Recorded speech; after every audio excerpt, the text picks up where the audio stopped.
School কলেজের পরীক্ষায় Galileo সূত্র তো ধুমায়া লিখছেন, কিন্তু বাস্তবে কি কখনো তা এক্সপেরিমেন্ট করে দেখেছেন? আসলেই কি সূত্র কাজ করে? আজকে আমরা এক্সপেরিমেন্ট করে দেখব গ্যালিলিওর তৃতীয় সূত্র, যেখানে বলা হয়েছে স্থির অবস্থান থেকে বিনা বাধায় কোনো বস্তু নির্দিষ্ট সময় যে পথ অতিক্রম করবে তা ওই সময়ের বর্গের সমানুপাতিক। ব্যাপারটা আসলে খুবই সহজ। প্রথমে আমরা একটা নির্দিষ্ট জায়গা ঠিক করব, তারপর ওই জায়গাটা মাটি থেকে কত উপরে আছে সেটা আমরা বের করব, তারপর আমরা সূত্রের সাহায্যে ওই জায়গার উচ্চতাটা বের করব। এবার যদি মেজারমেন্ট করা উচ্চতা এবং সূত্রের সাহায্যে বের করা উচ্চতা যদি মিলে তাহলে গ্যালিলিও পাস, আর যদি না মিলে তো প্রথমে আমরা ট্যাপ দিয়ে মেপে বস্তুটি কতটুকু দূরত্ব তা বের করব।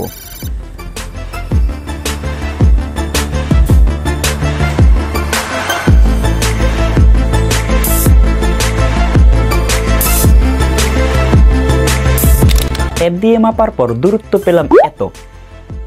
এখন সূত্রের সাহায্যে উচ্চতা বের করা যাক। এখানে ইউ হচ্ছে আদিবেগ, অর্থাৎ বস্তুটি যে স্থান থেকে ফেলা হয়েছে সেই স্থানে বস্তুটির বেগ কত, এবং টি হচ্ছে সময়, অর্থাৎ নির্দিষ্ট স্থান থেকে বস্তুটি মাটিতে পড়তে কতক্ষণ সময় লেগেছে। আপনি যদি এভারেস্টে গিয়ে এক্সপেরিমেন্টটি করেন তাহলে এভারেস্টের চূড়া থেকে বস্তুটি মাটিতে পড়তে কতক্ষণ সময় লেগেছে তা বের করে নেবেন, অথবা যদি ব্রুজ খলিফায় গিয়ে এক্সপেরিমেন্টটি করেন তাহলে ব্রুজ খলিফার চূড়া থেকে মাটি পর্যন্ত বস্তুটি পড়তে কতক্ষণ সময় লেগেছে তা বের করে নেবেন। আমরা যেহেতু এখানে এক্সপেরিমেন্টটি করছি সেহেতু এখান থেকে বস্তুটি নিচে পড়তে কতক্ষণ সময় লেগেছে তা বের করে নিব। এখানে আমরা সময় পেলাম এত, এবং জি হচ্ছে গ্র্যাভিটেশনাল ত্বরণ। আপনি যদি পৃথিবীতে বসে এক্সপেরিমেন্টটি করেন তাহলে পৃথিবীর গ্র্যাভিটেশনাল ত্বরণ, আর যদি চাঁদ দিকে এক্সপেরিমেন্টটি করেন তাহলে চাঁদের গ্র্যাভিটেশনাল ত্বরণ। তো পৃথিবীতে গ্র্যাভিটেশনাল ত্বরণের স্ট্যান্ডার্ড মান হচ্ছে 9.8। আমরা যদি এখানে গ্র্যাভিটেশনাল ত্বরণের স্ট্যান্ডার্ড মানটি বসাই তাহলে আমাদের এক্সপেরিমেন্ট হবে, কারণ পৃথিবী গোলাকার না হওয়ার কারণে গ্র্যাভিটেশনাল ত্বরণের মান এক এক জায়গায় এক এক রকম। সো আমাদের পার্টিকুলার লোকেশনে গ্র্যাভিটেশনাল ত্বরণের মান আমরা বের করে পেলাম এত। সো এখানে মানগুলো বসানোর পর উচ্চতা পাই এত, আর ট্যাপ দিয়ে মাপার পর উচ্চতা ছিল কত?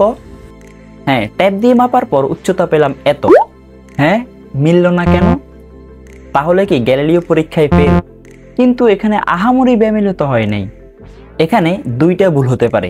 এক, যিনি সূত্র দিয়েছেন তিনি কোনো এক জায়গায় ভুল করেছেন, অথবা যিনি এক্সপেরিমেন্টটা করেছেন তিনি কোনো এক জায়গায় ভুল করেছেন। পরীক্ষা নিরীক্ষা করে দেখা গেল এখানে যাবতীয় যত ভুল ত্রুটি আছে এগুলো সব আমাদের, কারণ আমরা প্রথমত পরীক্ষাটি করেছি বাতাসের উপস্থিতিতে, এখানে একটা বাতাসের বাধা কাজ করছে।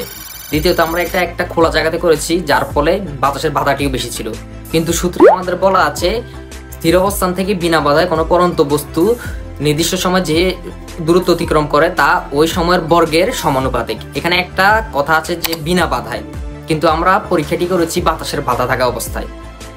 এবং কিছু ভুল ত্রুটি চাপিয়ে দিতে পারি ক্যামেরার ঘাড়ের উপর, কারণ ভিডিওটি আমরা রেকর্ড করেছি 60 FPS, যেখানে প্রত্যেকটি সেকেন্ডে ক্যামেরায় 60টি করে পিকচার তুলেছে, এবং এই প্রতিটি পিকচারের মাঝে যে একটি গ্যাপ রয়েছে এই গ্যাপের কারণে আমরা এক্সাক্ট সময়ও বের করে নিতে পারিনি।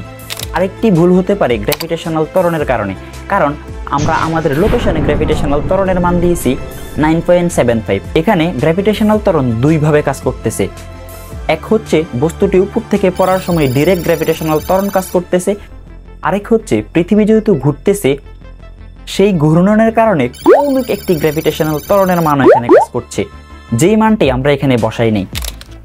চাইলে আপনি এক্সপেরিমেন্ট করে দেখতে পারেন। আমি 60 FPS রেকর্ড করেছি, আপনি চাইলে 60,000 FPS রেকর্ড করতে পারেন। এক্সপেরিমেন্টটি আমরা একটি রডের সাহায্যে করেছি যেন বাতাসের বাধা কম হয়। আপনারা চাইলে এমন কোনো বস্তু নিয়ে করতে পারেন যেখানে বাতাসের বাধা এর থেকেও আরো কম হবে। সবশেষে দেখা গেল আমাদের কিছু সামান্য ত্রুটির কারণে আমরা অ্যাকুরেট মানটা পাইনি। যদি এই ত্রুটিগুলোকে আরো কভার করা যায় তাহলে আমরা আরো কাছাকাছি মান পেতে পারি। বাকিটা আপনাদের উপর, আপনারা চাইলে পরীক্ষাটি করে দেখতে পারেন এবং করার পর আপনারা হয়তো আমাদের থেকেও আরো কাছাকাছি মান পেতে পারেন। আজ এ পর্যন্তই, দেখা হবে আপনাদের সাথে নতুন কোনো এক্সপেরিমেন্ট নিয়ে।